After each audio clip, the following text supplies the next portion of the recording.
So in case you're new here and don't know what 5 steps are, what's spiritual mind treatment? Well, it's affirmative prayer, and there's a technique to it. It's individualized as each one puts the words in, but there is a technique. There's 5 steps, as you just heard. So we're continuing our talk series on success. Thomas Edison once said, if we did all the things that we are capable of doing, we would literally astound ourselves. So I shared that quote last week, and you'll probably hear it again in the next couple of talks that I have on success, because it sets the tone. That quote sets the tone for our theme. I really want us to be astounded. I want us to tap into that divinity within and just say, yes, I can do that. I can do that. Literally astound ourselves with the power that lies within us. We are so powerful, but no one ever told us that. Or maybe they did, and we forgot. But we're here again to remember that this divinity is as close to us as our breath, as our hands, as our feet. It is close, and we have not really fully utilized it. So by becoming aware of it, we start to not only utilize it, first we got to realize it, and then we utilize it. We recognize it and we utilize it. The power within us is like I love this, like the ancient seed found at an archaeological dig a number of years ago. The archaeologists calculated it to be 1,000 years old, a seed, 1,000 years old, right? It was dry and appeared to be dead. But then they planted it, watered it, and nurtured it with the sunlight. And the strangest thing happened. It started to grow. It took root and it sprouted. Lying dormant in that seed for millennia was the power of life itself. And we are like the seed. And within us is the power of all good. But we must recognize it. We must water it with our faith and recognition, and then let it sprout as us. Each one. I'm looking at a garden of life right now. Each one a unique, individualized expression of the one life. So life itself is springing forth into manifestation if given the right environment. And we have that within us. We have that within us just waiting to spring forth. It's in there. Can you feel it sometimes? Like, I'm supposed to be doing something, but I don't know what. Last week we did our purpose statement. We did 2 things last week, and this is all from the book that I'll get into later, Jack Canfield's book. But it was taking 100% responsibility for everything in our life. And then we did a little exercise where we did our vision statement, our mission statement for us as individuals. What a great idea that is. Our focus then is cultivating the power within. So this series of talks on success, what is it to you? What does it really mean to you? We hear that word all the time. And I rattled off a laundry list of what it could mean last week. But I'd like to hear from you. Can somebody tell me 1 word or 2 words? What is success? Doing what you love in life. Doing what you love in life. Mm-hmm. Happiness. Happiness, absolutely. Living in integrity. Integrity, yeah. Fulfillment. Fulfillment, I love that word. That's a word I use too. I relate to that one. Fulfillment. Having peace of mind. Peace of mind. Isn't that a great one? Mm-hmm. Yes. All of those great ideas, and absolutely true, and so much more. So, my friends, however you have just defined success, this is the month to astound yourself, and into next, which is, what is it? I was going to say June. May. It's May when? Tomorrow?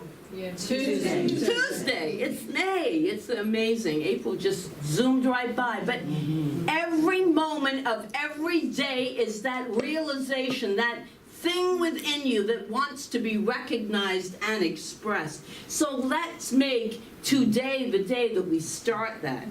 Recognizing and aligning with this inner creative power to succeed in life, in our lives. And that's not compared or measured by anyone else. That's for us to feel within ourselves. That's what it is. Look, lying there unexpressed like that 1,000-year-old seed, it is within us. Success and every great gift that we have been born with is waiting to be expressed. Nurtured so it can express. So this series comes with a warning label. Practicing these principles requires something from you, and you might even call it a little work. There's always going to be action. It's the way it is. So I love this statement from Meister Eckhart, a German 1200th century poet. And he said, mystic actually, the seed of God is in us. Given an intelligent and hard-working farmer, it will thrive and grow up to God, whose seed it is. And accordingly, its fruits will be God-natured. Each of us is the intelligent, hard-working farmer, each and every one of us. And we can bring the seed of our beautiful gifts to life. We can live them. And it doesn't have to be that you're a billionaire, and that's okay too. I mean, a millionaire anymore is kind of obsolete. You got to be like, have 100 million or above for monetary success. There are many other forms of success that we talked about last week. And all of this reminds me of a story that I've said here before, but it fits in so perfectly.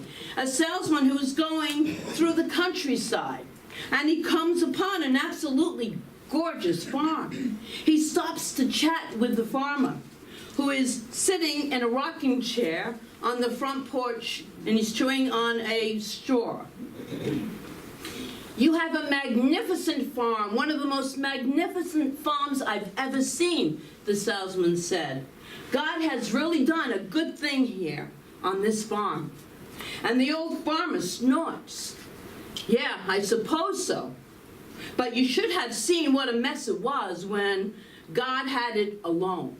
It's all there. Do you understand? The substance of all things possible is already there. But we must cultivate our farm of life.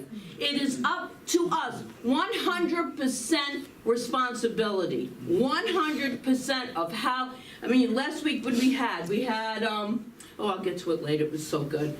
That formula. I'll get to it later. But it's really good about the outcome. Yes. Events plus reaction equals outcome. So is R, you can do it. How we respond to life is what determines how we live life. How we respond to different circumstances that will absolutely become part of our lives, because all of us have ups and downs and ins and outs, but it's how we respond to it that determines the outcome. So there's a song, Use Me. I love that song. Use me, because God needs to shine its light. God needs to shine its light. We talk about oneness here. So there is not God here and me here. It is we're all one. It's a divine energy. And that energy within us, that divine energy within us wants to be expressed. It's God showing up as each and every one of us. But we have to roll our sleeves up and do something.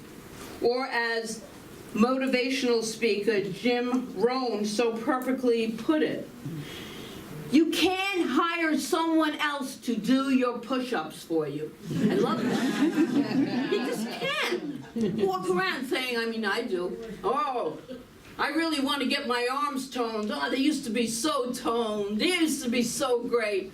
But I can't hire someone else to do those sit-ups for me, or push-ups, or any of that. You got to do it yourself. Others can give you a roadmap, and that is what we're doing this month. We're giving you kind of like a roadmap, and just to feel that feeling of success within us. I'm so excited that I can barely speak, because my mind is like way out here, and my words are like trying to follow it. It's so good. So the book that we're using is the Success Principles. How to get from where you are to where you want to be. But you will have to drive the car. No one else can drive that car for you. No one else can walk that journey for you. So last week, we laid out the foundation for success by agreeing to these things. Take 100% responsibility for our lives, and being clear of why we're here. What is our purpose statement? Today, we're going to look at the idea of transforming yourself for success, getting ready for it, changing certain things within us. Psychologist William James once said, "The greatest revolution of our generation is the discovery that human beings, by changing their inner attitudes of their minds, can change the outer aspects of their lives." And then Dr. Ernest Holmes, the founder of Science of Mind, says, in Creative Mind and Success, great book, we have some in the back, just as the creative power of the soil receives all seed put into it, and at once begins to work upon them, the soil is working on the seed. I love this. So mind must receive all thought and at once begin to operate on it. Thus we find that all thought has power in our lives and over our conditions. We are making our environment by the creative power of our thought. Now, when they use mind, it's divine mind. And divine mind, in the way we try to understand this infinite power of good, this creative power, is that there is this mind of, we call God, this divine energetic mind, and there is the soil, which is the law. So it's love and law, and then comes creation. And always we use the analogy of the seed planted into the soil produces the plant that the seed truly is. So the seed has within it all of itself, and so do we. We were born with our own unique seed. Whatever flower or plant we are supposed to be, we can bloom into that when we start to recognize it and to nurture it. So I'm trying to address some of the 64 principles that Jack Canfield has in the book, as many as possible, but today I'm only going to address one, because it is so rich and so fundamental to our Science of Mind teachings. It's success principle number 32. If you don't have the book, it's such a good book. I would highly recommend it. Listen to this. Transform your inner critic into an inner coach. Transform your inner critic into your inner coach. Did you know that the average person has over 50,000 thoughts a day? And most of those are about you, by you. And most of those are negative. They're negative thoughts. Something like, I shouldn't have said that. Oh, I'd say that a lot. Oh my God, did I really say that? They don't like me. I'm never going to be able to pull this one off. I don't like the way my hair looks today. Ladies, maybe some men. I can't dance. That's not us. We had a great time last week. We had our karaoke night fundraiser, our spring fling, and we were dancing and we were singing, right? That's right. So we had a bunch of successful people there. But here's another one that might be playing in your head. I'm always late. I'm never going to get this done. I feel so foolish. So my friends, thoughts like these, whatever the specific words that we use, are controlling us. They make us break out into a sweat, get the jitters, blush, stammer, and taken to the extreme can even kill us. And I have an example of that. Just to add some cheer to your day. But listen to the meaning in that story, because everyone leaves here is going to leave uplifted. And I guarantee that. And I don't always say it, but I will say some money back guarantee. Ah, So, another story. While performing one last, here's an example. Actually, Jack Canfield uses this example in his book. This is where I got it from. Nick Sitzman, who was a strong, healthy, ambitious young railroad yardman, one midsummer day, the train crew were informed where he worked that they could quit an hour early in honor of the foreman's birthday. While performing one last check on some railroad cars, Nick was accidentally locked in a refrigerator boxcar. When he realized that the rest of the workmen had left the site, Nick became very panicked. He banged until his fists were bloody, but no one heard him. With his knowledge of the facts, you all know the facts, he predicted the temperature in the car to be 0 degrees. Nick's thought was, if I can't get out of here, I will freeze to death. Apparently, his wife and family, wanting his wife and family to know what happened to him, he found a knife and began to etch the words on the wooden floor. Things like, "It's so cold, my body is getting numb. If I could just go to sleep." And he etched out, "These may be my last words." The next morning, the crew slid the heavy doors of the boxcar open, and they found Nick dead. An autopsy revealed that every physical sign of his body indicated that he had frozen to death. And yet, now here's the catch. This is in his book. The refrigeration in the unit of the car was not working properly. And the temperature inside indicated 55 degrees. Chilly, yes, but not cold enough to kill him.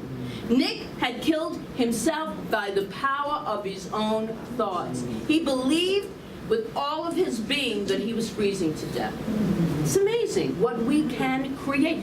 But on the other hand, we can create the greatest lives that we ever want to live.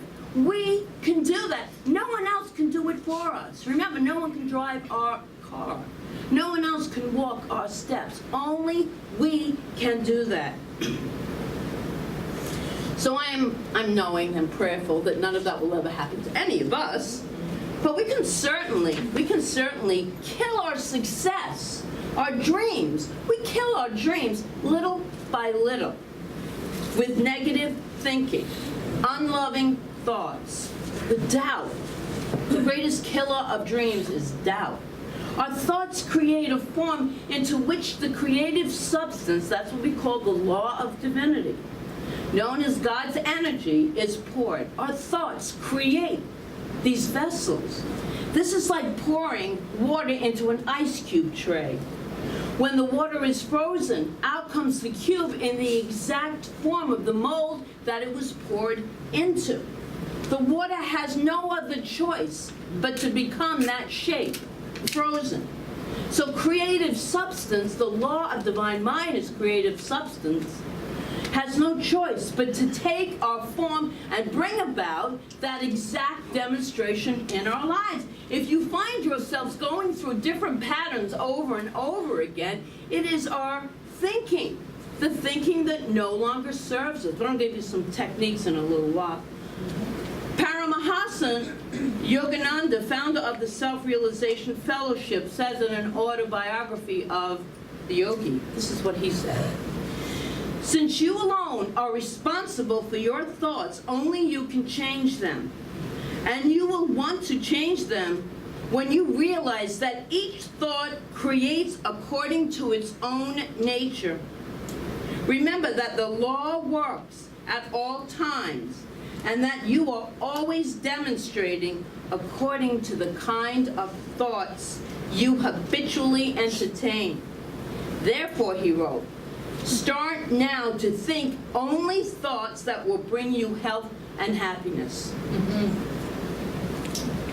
So, what if you learn to pour your thoughts into the mold of success? What if everything that you actually do in life turns into this feeling of and it is self-fulfillment. It feels fulfilled. Remember that events plus responses equals the outcome. What we pour with our thinking out into the law of cause and effect, the law, whatever law that you can relate to, but it's going to come back to us. It's going to. What if you could transform your negative self-talk into positive self-talk? What if you could silence your thought of lack and limitation and replace them with thoughts of unlimited possibility? It's the quality of God. Therefore, we're created out of the nature of God, so then it's the absolute quality of each and every one of us, limitless possibility. What if you could replace any victim language in your thoughts with the language of empowerment? And what if you could transform your inner critic to your inner coach?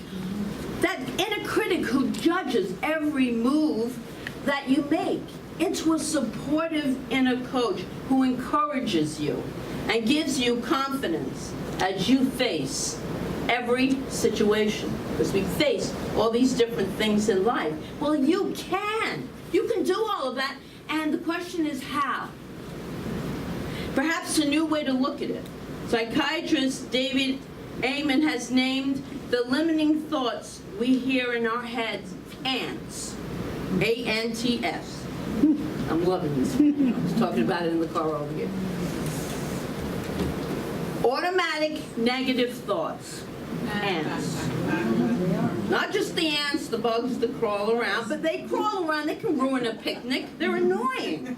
They can ruin your life, these little buggers, these little ants. So you need to stomp the ants of your thinking out. So, first, by becoming aware of them. We must become aware, because we're an automatic pilot. Always 50,000 thoughts a day, automatic. Become aware of what you're thinking. Next, by challenging them. And finally, by replacing them with more supportive and affirmative thoughts. Specifically, here's what that can look like. The first step is to become aware of them. Get off of that automatic pilot. Become aware of what we're thinking. My body lets me know. If something or something doesn't feel right, I'm like, oh, do a mind check. What's going on there? The inner critic's out. Boy, does that inner critic come out too. Just like there are different types of ants, insects, in the world, so there are different types of automatic negative thoughts. There's those kinds of ants. We'll call them thought ants. To help you recognize some of them, they could be, and it's always in this never thinking, never dash thinking. What is that? I never get a break. They never choose me. She's always so rude to me. My boss never listens to me. I'm never going to get that raise. I'm always the one to get the short end of the stick. I've never used that phrase. It doesn't even resonate with me, but I've heard people say it. Focusing only on the negative in a situation. And this one, catastrophic predicting. Or mind reading, making assumptions which are usually negative. That's usually when we're thinking into the future. Oh, what we can make up about what's going to happen. Labeling self or others. These are all holding us back. If any of these sound familiar to you, here's a little process that you can do. Take 3 days with a notebook and a pencil or a pen. And write down every negative thought. It's amazing what comes up. And when you see what you're thinking, and then you look at your life, and because you've always wondered, how did this happen to me? This always happens to me. Well, start writing down those negative thoughts, and you'll see a pattern. You'll see. Or you could do this. You could ask a spouse or a partner, a child or a roommate or a colleague to catch you and impose a $1 fine. Every time you just had another negative thought. Right? And you could do that for them too. Might break even. But these are ways. I like the one with writing them down. You know, I started doing that and it's like, oh, really? Boom. So come back with an affirmation. Come back with a strong, it's usually the polar opposite of what we're thinking. And then number 2 is challenge your thoughts. Now that you've become aware of your thinking, you're aware of your thoughts, right? You woke up from the sleep that you've been walking in all of your life, right? And you wake up and you become aware. Now, challenge what those thoughts are. Is this really true? Is this really true? Is it really true that your boss never listens to you? Maybe there was one time when he did. Maybe there's a certain person that you feel is always rude to you. Well, think of a time when they weren't. So always, in absolute terms, it doesn't really work anywhere when we speak in absolutes. Because there's always a time when something good took place in that relationship or situation. And if you can find just one morsel of truth in every situation and say this isn't true, you can challenge the thought of this always happens to me. My life is always in the same kind of predicament. You can change that. In the middle of any situation, you can find a kernel of good. You know you can, because we can. Is your prediction of the worst happening really likely? I'm so glad mine isn't. Oh, wow. Some of the things that this mind thinks up? Oh.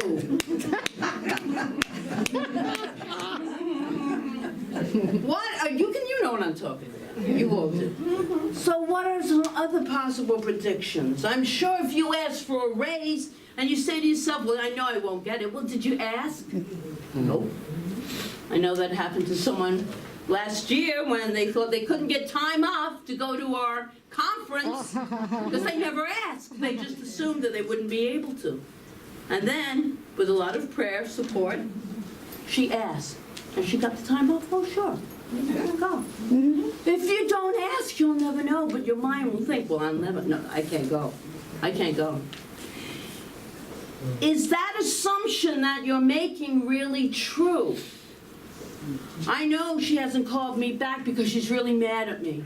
Or he hasn't called me back because they're really mad at me. Could there be other reasons? Or did we just make that up? So you're challenging. You see what you do? You're challenging your thinking. Is that label that you put on yourself or another really the whole truth? I am so stupid. I've heard people say that. Challenge that. And find a time when you were brilliant.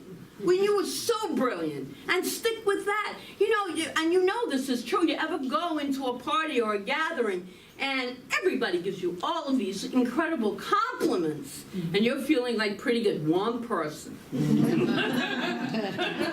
One person says one small little thing, and what do you think about for the rest of the night into the next day? That's our thinking. In other words, challenge your thoughts.